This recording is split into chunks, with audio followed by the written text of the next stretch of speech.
from Battle Creek, Michigan, weighing 232 pounds. He is our current reigning heavyweight champion.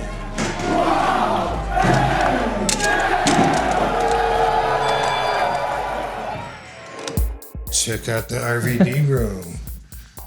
A lot of people don't know, but there's actually about 80 different Rob Van Dam action figures. These are all you? These are all Rob Van Dam. At his peak in 2006, Rob Van Dam became the WWE's world champion in a match that fans still relive online. I pull myself up to the top rope, up there, and I'm like, oh, yeah, man, this is really gonna happen. All I gotta do is jump on him, and like, boom, and I'm like, yeah. Cover! What the hell? Yeah, I guess. All right. So that was, a great moment. Lasted, I guess, 2 weeks. Right. I pulled over for speeding, and I raked like California, but I was in Hanging Rock, Ohio. You mean you got busted for pot? Yes. What do you go by? Rob Van Dam, RVD. Oh, okay, I've heard of you. Yeah. Do you have any marijuana, guns, knives, drugs, anything like that in the vehicle? 49, Can you explain to me why your car smells like dope? Do you reflect on like, wow, if it weren't for pot and getting arrested for it and the WWE being like, wait, we can't have our superstar be a pothead, you might have gone on to like huge things. I explore that thought sometimes, Sure. But I'm also comfortable with the fact that I'm on the path I'm supposed to be on. That path took Van Dam down the cannabis business. He's created his own CBD line and has been speaking out about its health benefits, especially for athletes. I'm just thinking about an ashtray. We'll use this as an ashtray. What's it like when you smoke that joint after a big match? Like, what does it feel like? What does it do to your body? The best way I can explain it is it makes me feel like I'm at my best again, Take me to the time where you're like, I've been a cannabis icon for so long. I've got a whole world, like wrestling, that isn't necessarily synonymous with cannabis at the moment, but could be. When did it click for you? Like, gotta start a business? I was tired of losing friends, you know what I mean? And there was like just one after another, there was always news. It's always either an opiate overdose or suicide. And they always say the suicide is from depression, from the concussions. You think cannabis is better than maybe a bunch of benzos, a bunch of painkillers, a bunch of other things like that? I mean, I don't want to be too dramatic about this, but like, would you say that cannabis saved your life? Probably a pretty good chance, actually, yeah. 15 years after Van Dam lost his titles, the WWE still punishes its wrestlers. They get fined $2,500 if they test positive for weed, which is harsher than what most states could hit you with. But wrestlers aren't the only ones who could get in trouble with their boss for using cannabis. Technically, any American could be fired or punished. We spoke to someone who believes from personal experience that should change for both regular folks and wrestlers. Governor Ventura, it's Krishna. How you doing? I'm doing well. How are you, sir?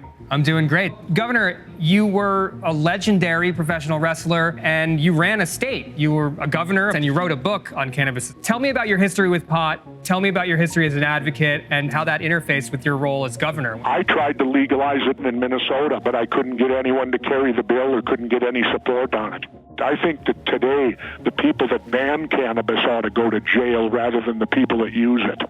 There's so many states that have cannabis legal, especially medical cannabis, but you can still get drug tested by your employer. You can still get either fired or your hours docked, somehow discriminated in some way. Well, you'll always bow to the federal law. The federal law will take precedence always.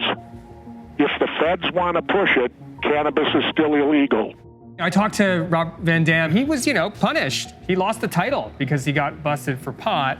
Have you talked to him at all? You guys are both legends in the world of wrestling and, frankly, legends in the world of cannabis. In his case, I really don't know why they would do that because cannabis is very good for pain and it's good for sleeping. And when you're on the road as a professional wrestler, there was one time in my career I wrestled 63 consecutive nights in a row. When they talk about labor rules, what job requires you to work 63 days in a row without a day off? We reached out to the WWE about the allegations in this piece and its cannabis rules. We didn't get any direct answers. Instead, the company's rep gave us a link to its current policy, the one with the $2,500 fine.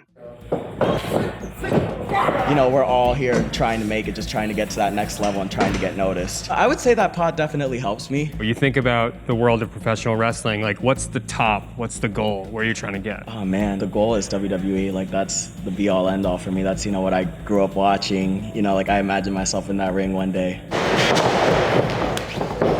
Go ahead and throw your weight into it. Like, just stand here and go like this. Boom. Yeah, something like that. Is it fair on young wrestlers to have the policy the way it is right now? I think it's as fair as it is to the librarian or the grocery store clerk. Until it's accepted federally, anybody can still argue that it's illegal. WWE has to cater towards the sponsors of the program. Vince is a very, very powerful man. Vince is so worldwide and stuff that he has to go by the federal laws. He can't go by individual state-by-state laws. You bring up a good point because it is a broader labor problem that we're talking about. Sure, wrestlers and pot makes sense now, but a lot of people could be punished as a result of doing something that's legal in their state, but the employer might not want them to. Absolutely. How important is the work that you're doing now with cannabis to your whole career, to what you're trying to do? I would rather go down for what I believe than stand for what I don't. Marijuana needs people to speak for it. It doesn't have a voice, and it can help so many people. There's so much unnecessary guilt. There's suicides over guilt because people think that they're doing something bad or wrong, when really it's just people telling them that what they're doing is wrong.